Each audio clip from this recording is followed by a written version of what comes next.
Hi, Jed. Hello. It is a story, a tale as old as time. Jewish boy, Cantonese girl, get married, live in the Bay Area. Girl has award-winning Cantonese cooking parents, and the boy keeps kosher, and then they move to Vegas. Which brings us here today to a place called Chinglish Kosher Wine Bar, Las Vegas.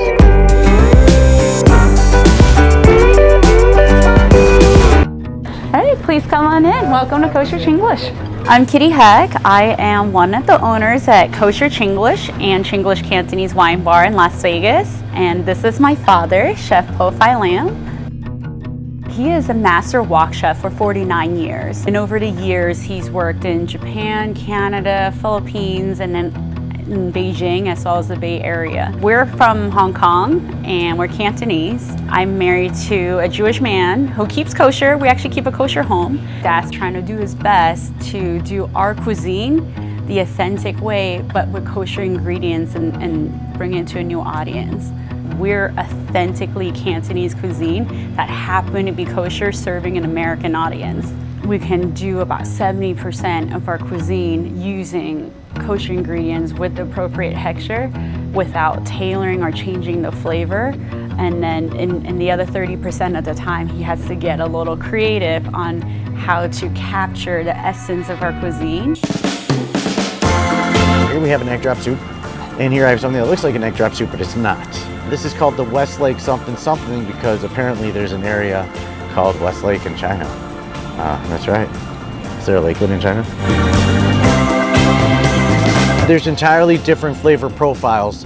The textures are incredible all the way through. To have that texture, to have it clear, and to have it clean cut, and there's just kind of like a drop of like a vinegary something in the background that's pronouncing all the other flavors. Hey, why don't you guys take a break? You know what we got going on here? We're gonna step inside.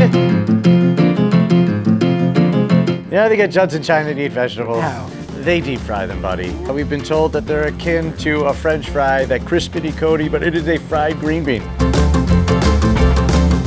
It's so fantastic. It makes a great French fry because you have a fresh crunchy and a fried crunchy. And hot and salty in the right way with a touch of chili. Oh, it's so good. This is a fried rice. It's called the Fukin fried rice. And that is an area in China, and it's a comfort built thing. So this is a layered with the gravy on top, and the beautiful knife cuts just on the vegetable prep here is so definitive and illustrative of the level that we're talking about.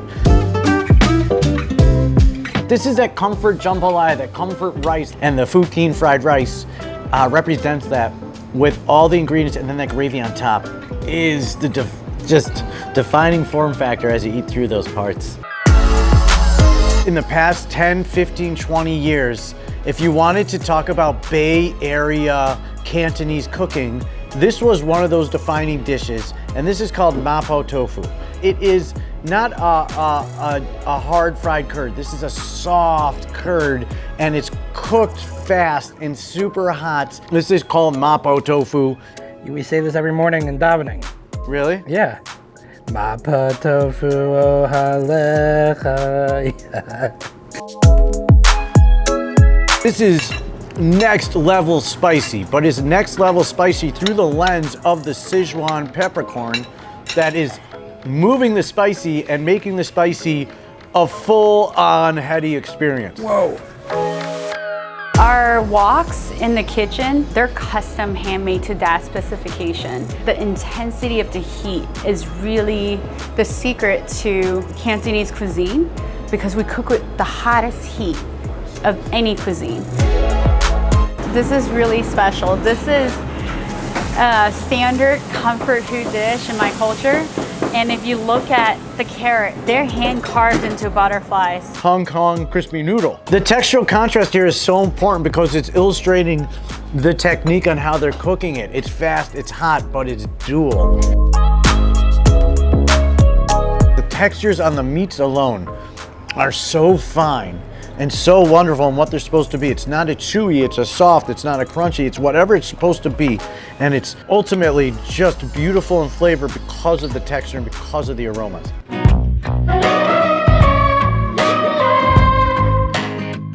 We have a curry. The reason that curry has all of that complicated spicing and so many ingredients is because it is a flavor that is not just built on tongue alone.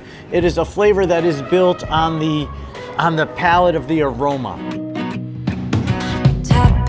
It's so beautifully aromatic in between a clove and like a cinnamon. And there's a very gentle heat in the background. And then you have really that bright sweetness that you start off with. Judd, you have been a great sport. The importance of featuring the vegetables here is the importance of the story. And you played along and you ate a lot of vegetables. Judd, I got a dish just for you. This is their sweet and sour chicken.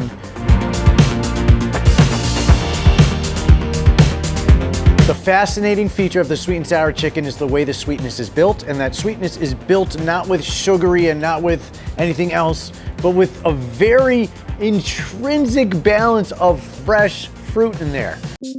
This is a celebration of multiple cultures. We're first generation immigrants from Hong Kong, and my husband Ken, Jewish, keeps kosher from New York. Is everyone getting along, everyone learning about each other in a really positive way through food.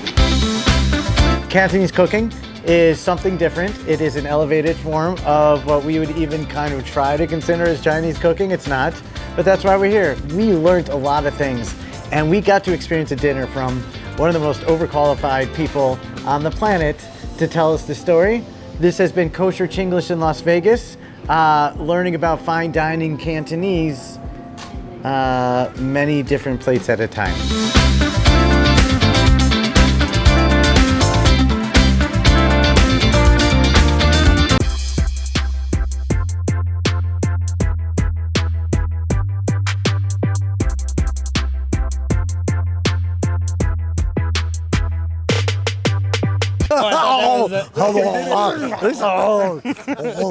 Oh,